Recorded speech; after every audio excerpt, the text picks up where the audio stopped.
Hello ළමයි welcome back to my YouTube channel. ඉතින් අද මම කතා කරන්න බලාපොරොත්තු වෙන්නේ කොහොමද O level science වලට එකක් ගන්න කියලා. මේ තියෙන චූටි කාලය ඇතුළත ඔයාලට පාඩම් 35ක් තියෙනවා 10 11 අවසරවල් දෙක ගත්තොත්. ඉතින් අන්නේ පාඩම් 35න් මොනවද ඔයාලා වැඩිපුරම ફોකස් කරන්න ඕනි කියලා මම මේ වෙලාවේ කියන්නම්. ඉතින් ජීව විද්‍යාව පාඩම් 10කුත්, රසායන විද්‍යාව පාඩම් 10කුත්, භෞතික විද්‍යාවෙන් පාඩම් 15කුත් විදියට තමයි මෙන්න මේ පාඩම් 35 බෙදලා තියෙන්නේ. ඉතින් ඔන්න ඔය පාඩම් 35න් ඔයාලා මේ වෙලාවේ මොනවද වැඩිපුරම බලා ගන්න ඕනි? මොනවද එන්නේ කියලා අපි කතා කරමු. ඉතින් ස්ට්‍රක්චර් එසේ වලට ඔයාලට 100න් 7.5ක් හම්බ වෙනවා එක ප්‍රශ්නයකට. එසේ එක ප්‍රශ්නයකට ලකුණු 10ක් හම්බ වෙනවා. ඉතින් ඔයාලා වැඩි අවධානයක් දෙන්න ඕනි ස්ට්‍රක්චර් එසේ සහ එසේ වලට පිළිතුරු ලියන්න. එතකොට ඔයාලට ඒ තුලින් MCQ ගොඩක් කවර් වෙනවා. ඉතින් පාස් කියන්නම් ඔයාලා වැඩි ලකුණක් ගන්න මොනවද මේ දවස්වල බලා ගන්න ඕනි කියලා.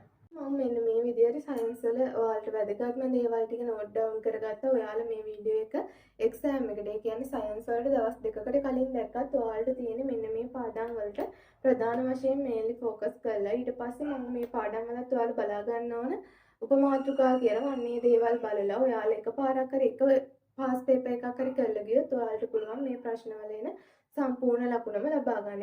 ඉතින් ජීව විද්‍යාව, රසායන විද්‍යාව ඔයාලා වැඩි වශයෙන් අවධානය දෙන්න ඕනේ පාඩම් ටික මම ලියාගත්තා. ජීව විද්‍යාව ජෛව ගෝලය 11 වසර 15 වෙනි පාඩම.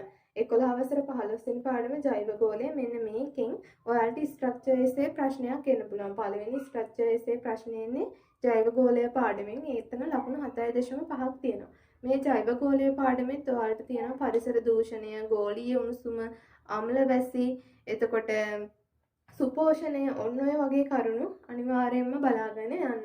ඉතින් ඊට පස්සේ මානව දේහ ක්‍රියාවලි. මානව දේහ ක්‍රියාවලි කියන්නේ 11 වසර 6 වෙනි පාඩම. මේකෙන් 5 වෙනි එසේ එකේ එක පාර්ට් එකක් තමයි මේකෙන් ගොඩක් වෙලාවට එක පාර්ට් එකක් එනවා. ඉතින් ලියලා 10න් 5ක්. ඒ කියන්නේ ලකුණු 10න් 5ක් මෙන්න මේ පාඩම් කරගත්තම ඔයාලට ගන්න පුළුවන්.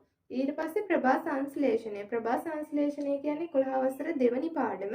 මේකෙන් ස්ට්‍රක්චර් එසේ ප්‍රශ්නයක් එනවා. ඊට අමතරව ප්‍රැක්ටිකල් එකක් ආවොත් මේකෙන් ප්‍රභා සංශ්ලේෂණයෙන් ප්‍රැක්ටිකල් එකක් එන ගොඩක් දුරට ඉඩ තියෙනවා. එහෙමත් නැති වුණොත් පස්වෙනි ප්‍රශ්නයත් එක්ක මෙන්න මේක මික්ස් කරලා දෙනවා. ඊට පස්සේ තියෙන ජීවයේ අඛණ්ඩතාවය.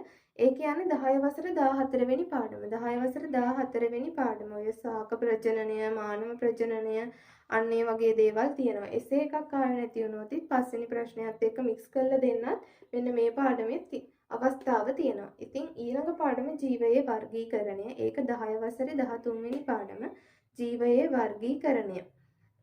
ඉතින් ඔන්න ඔය විදිහට තමයි ජීව විද්‍යාව පාඩම් වලට ඔයාලා මේන්ලි ફોකස් කරන්න ඕනේ මෙන්න මේ පාඩම් ටික. ඉතින් මානව දේහ ක්‍රියාවලි වල පද්ධති වල එකතුවක් විදියට එන්න පුළුවන්. කියන්නේ මානව දේහ ක්‍රියාවලි වල මානව ශරීරයේ තියෙන පද්ධති ගොඩක් නම් කරලා තියෙනවා. අන්නේ පද්ධති ඔක්කොම එකතු කරලා ප්‍රශ්නයක් එන්නත් පුළුවන්. එහෙම ප්‍රශ්න වලටත් රෙඩි වෙන්න. ඉතින් මේ පාඩම් කරලා ප්‍රශ්නෙන් රටාව අඳුර ගන්න ඔයාලා අනිවාර්යෙන් පාස් පේපර්ස් ප්‍රශ්න කරන්න. එතකොට ජීව විද්‍යාවෙන් එන මෙන්න මේ පාර්ට් එක ඔයාලට කම්ප්ලීට් කරගන්න පුළුවන් ලේසියෙන්ම. ඉතින් ඔයාලා තෝරගන්න. ඔයාලා දැන් එතකොට මෙහෙම පාඩම් කරලා ඔයාලා සූදානම් වෙන ප්‍රශ්නේ ඔයාලා ගෙදරින් දැනගෙන යද්දී ඔයාලා දන්නවා. එතකොට දැන් මේ ප්‍රශ්නේ ඉවුවොත් ඔයාලට ලකුණු 7.5ක් තියෙනවා. මෙතන 5ක් තියෙනවා. මෙතන ආයෙ 7.5 ඒ විදිහට ඔයාලා මේ වෙද්දි මොන මට්ටමක ඉන්නවද කියලාත් දැනගන්න පුළුවන්. ඉතින් අපි යමු දැන් රසායන විද්‍යාවට. රසායන විද්‍යාව ගත්තොත් 10 වසර 3 වෙනි පාඩම. 3 වෙනි පාඩමේ තියෙනවා ළමයි ද්‍රව්‍ය 20, එතකොට ඔය පරමාණුක ක්‍රමාංක ටික, ඉලෙක්ට්‍රෝන වින්‍යාස ලියන්න, විද්‍යුත් ඍණතාවය ලියන්න, එතකොට ඔය රසායනික සූත්‍ර ලියන්න. එතකොට රසායනික සූත්‍ර ලියන්න කිව්වොත් ඒ සඳහා අපිට සංයුක්තතාවය දැනගෙන ඉන්න ඕන.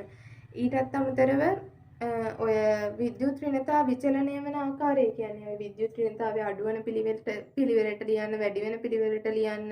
ඊට පස්සේ මූල ද්‍රව්‍යයක් දුන්නම මොන ආවර්තයේද මොන කාණ්ඩයේද කියලා ලියන්න. ඔන්න ඔය වගේ දේවල් ඔයාලට මෙන්න මේ පාඩම් කරද්දී හමු වෙනවා. ඉතින් අන්නේ දේවල් උපරිම ෆිට කරගන්න.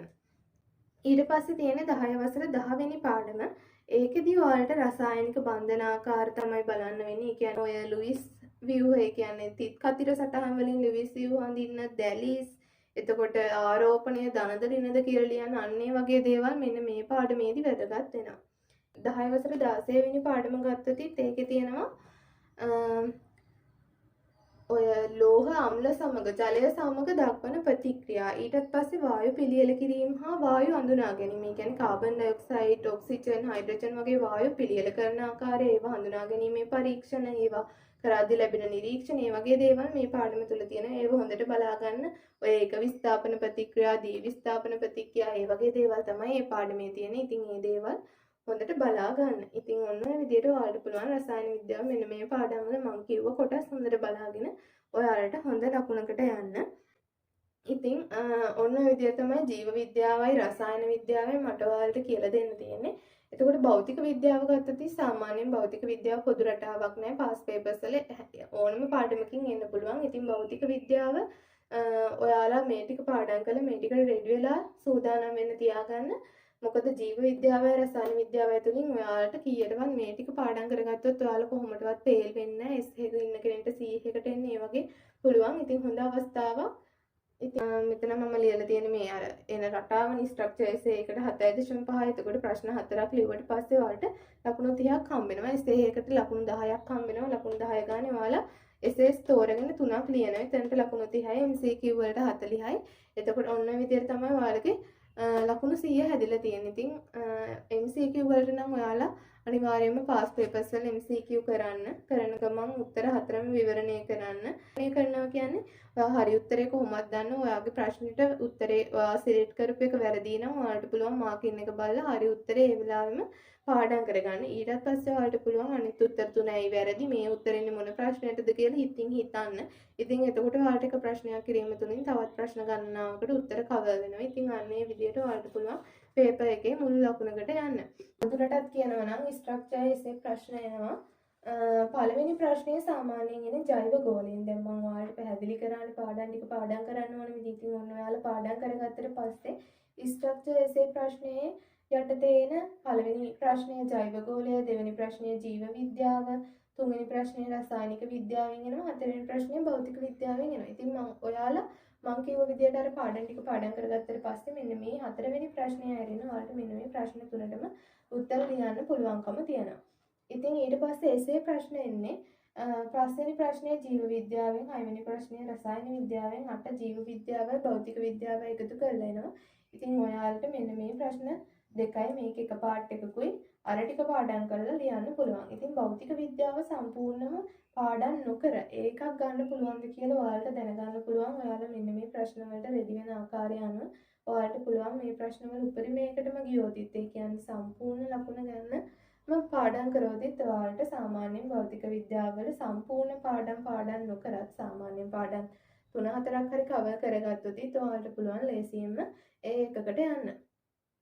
ඉතින් මෙන්න මේ විදිහට පාඩම් කරලා මහන්සි වෙලා ඔයාලා ඔය ගොඩාක් අමාරුයි කියලා හිතන් හිටපු සයන්ස් කියන සබ්ජෙක්ට් එක කොට දාගන්න පුළුවන්. ඉතින් මේ විදිහම තමයි සාමාන්‍යයෙන් අපිට ඕනම සබ්ජෙක්ට් එකක් ගත්තොත් මේ විදිහට අපිට පුළුවන් එන දේවල් හරියට මැනේජ් කරගත්තොත් ඒ කියන්නේ පාස් පේපර් එකක් අරගෙන එන රටාව හඳුනගත්තොත් මේ විදිහට ඔයාලට නෝට් ඩවුන් කරගෙන මේ ප්‍රශ්නේ තියෙන මෙන්න මේ පාඩමේ මේ ප්‍රශ්නේ මේ පාඩමේ හැමදාම මේ තියෙන මෙහෙමයි කියලා ඔයාලට ඒ පාඩම් වලට වැඩි අවධානයක් දීලා ලකුණම කවර් කරගන්න පුළුවන්. හැමෝටම මම සුබ පතනවා. විද්‍යාව විතරක් නෙවෙයි අනිත් සබ්ජෙක්ට් ඔක්කොටම හොඳ රිසල්ට් එකක් ගන්න ලැබෙන්න කියලා.